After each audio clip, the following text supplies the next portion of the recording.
show that 6 raised to the power n cannot end with the digit 0 for any natural number n। यानी 6 की power n किसी भी n natural value के लिए 0 के साथ एंड नहीं होगी। तो एक तरीका तो आप ऐसे कह सकते हैं कि 6 की पावर n का प्राइम फैक्टराइजेशन हो जाएगा 3 इंटू 2 की पावर n। फिर आप बोलोगे कि किसी भी नंबर के लास्ट में 0 तब आता है जब वहां पर 2 और 5 का पेयर प्रेजेंट हो। यहां पर 2 की पावर n तो प्रेजेंट है लेकिन 5 प्रेजेंट नहीं है। तो इस वजह से कि यहां पर 5 की पावर n प्रेजेंट नहीं है, इस वजह से इसके लास्ट में कभी 0 नहीं आ सकता। दूसरा तरीका जिससे सारे क्वेश्चन हो जाते हैं वो क्या है, समझें कि हम कहेंगे a number end with 0 is divisible by 5। यानी ऐसा नंबर जो 0 के साथ एंड होता है वो 5 से डिविजिबल होगा। जैसे 10, 20, 30 सब 5 से डिविजिबल होते हैं। अब मैं ऐसा कहता हूं कि इफ जो 6 की पावर n है एंड विद द डिजिट 0, कि वो आपका डिजिट 0 के साथ एंड होता है, end with the digit 0, then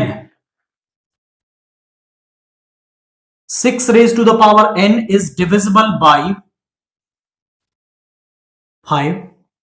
यानी 6 की पावर n जो है वो 5 से डिविजिबल हो जाएगा। तो यहां से हमने क्या रिजल्ट निकाला कि जो 5 है वो किसको डिवाइड करता है, 5 डिवाइड 6 की power n and 5 is prime. अब हमारे पास एक थ्योरम है, आपने एक थ्योरम पढ़ी होगी कि जो p है वो a स्क्वायर को डिवाइड करता है, p तो फिर p a को डिवाइड करता है। इसका ही जनरल एक्सपेंशन क्या है कि if p divides a raise to the power n and p is prime, आप समझेंगे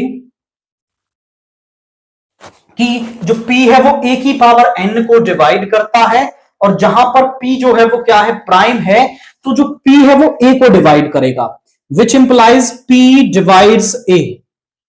इसका मतलब क्या है, जो p है वो a को डिवाइड करेगा आपका। तो यहां पर आप समझेंगे कि 5 डिवाइड्स 6, जो 5 है वो 6 को डिवाइड करेगा आपका। अब इसके बाद समझें कि क्या एक्चुअली में 5 6 को डिवाइड करता है, बट 5 डू नॉट डिवाइड 6।